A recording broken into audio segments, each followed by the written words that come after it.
What's up friends, it's the boy Bernard for Rails, and on this video we're talking about mental models that you can use to make better decisions. Now, have you ever been in a situation where you're trying to choose a university, trying to choose a career, or even trying to buy a new phone? But because of the plethora of options out there, you're filled with so much anxiety that you find it difficult to choose. Now, mental models are basically just a way of looking at the world that helps you to inform your choices so you can make them better. Now, in this video, I'll be talking about 8 mental models that you can use to help you make better decisions. And guys, if you're new to the channel, this is the Bernard for Rails channel where I share with you information that helps you to become the best you that you can be.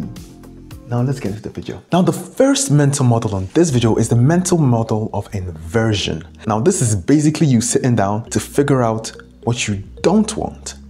I know, it sounds a bit weird, but hear me out for a second. Now take for example, if I asked you, what do you need to do to be a successful person? You might find that question a bit difficult. But if I were to ask you, what do you need to do to be a failure?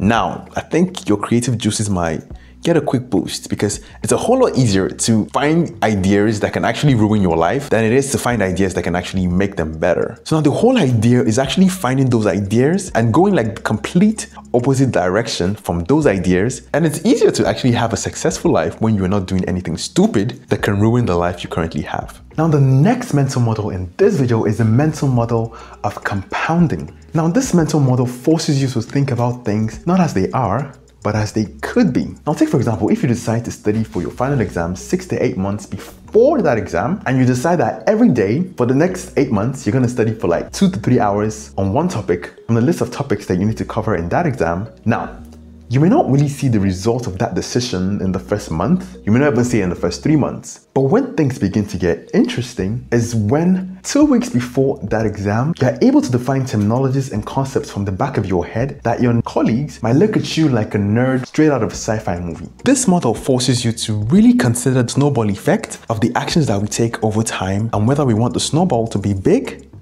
or not. Now the next mental model on this video is the mental model of opportunity costs. Now this mental model basically says for you to do X, you need to not do Y. For you to date W, you need to not date Z. Now this example may not really be a general example for some people, but I think you get the point. Now this mental model forces us to face the reality that when we say yes to something, we are automatically and invariably saying no to something else. If I say yes to binging 10 seasons of Family Guy, I'm invariably saying no to completing my assignment that is due 3 days from that time. Now the next mental model on this video is the mental model of the margin of safety. This mental model forces us to consider the unpredictability of life and helps us to create measures against it. Take for example, if I have an exam that is meant to be at 10:30 a.m. and I decide to use the mental model of the margin of safety and I decide to go to that exam at 9:30 a.m. Now, if by some reason I happen to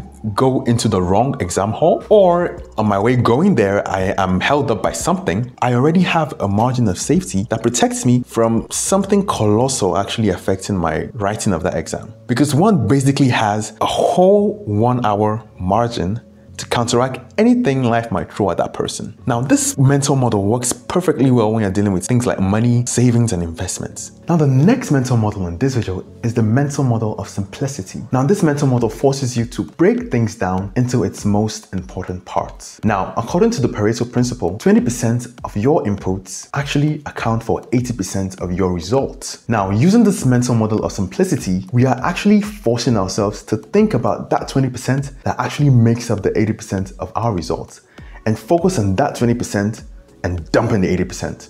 Now that's simplicity. Now the next mental model in this video is the mental model of our circle of competence. Now this mental model actually gives us the humility to accept the fact that there are some things that we are good at and there are some things that we totally and utterly suck at. Now this mental model encourages us to make decisions in areas that we are good at and outsource our decision making to people who are much more experienced in other areas, or outrightly just dump the responsibility on their heads if they're willing to accept it. I'm just joking, yeah.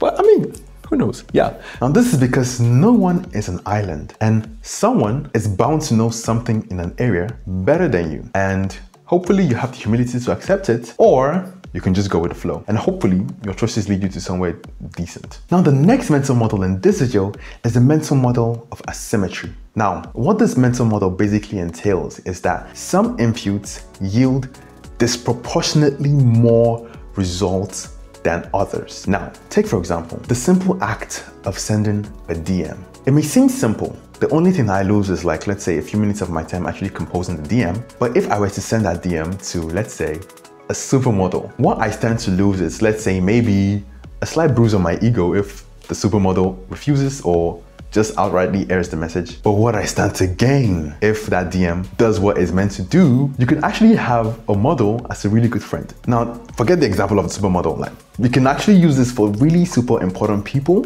And the simple act of sending a DM is an input that can lead to asymmetric outputs or asymmetric returns. The mental model of second order consequences. Now, this mental model actually forces us to consider the deep underlying consequences of things that we are doing and not just focus on the immediate payoff. Now, take for example, if I decide to take the stairs every single day for 5 years, and my friend on the other hand decides to take the elevator every single day for 5 years. Now, if we were to consider the first order consequence of those two actions, we're going to find out that to take the stairs is not easy at first. I mean, it depends on your level of fitness, but like, it can get exhausting sometimes. You can easily sweat every morning, and I mean, it's just generally stressful to take the stairs. Compared to taking the elevator, I mean, it's convenient, you just get to stay in the elevator, and God bless you, the elevator has an air conditioner inside. Like, that's just chilling. But if we're to consider the second order consequences of those two actions, the story tends to go a whole lot different. Now, for that 5 years of taking the stairs consistently, my fitness is going to be a whole lot better than if I did otherwise, and my cardiovascular system is going to be a whole lot more vascularized than if I had done otherwise. And if you want to take this mental model a step further, you can consider the third order consequences. Now, because I have a much more better cardiovascular system than I initially would have, I have a higher chance of actually living longer than I maybe would have. Because most times, payoffs that are good in the short term almost always end up being bad in the long term. Like maybe eating junk, or I mean, the ball is in your court at this point. And guys, question of the day, if there are mental models that you heard that you would like to try out, please put down in the comments below, and please put down how you are actually going to apply it so we can be more enlightened like you are. And guys, if you like this video, please like, and if you like this type of content, please subscribe, and remember to always, oh, and guys, if you like this video, you may like a video somewhere on the end screen. And yeah, remember to always keep it real.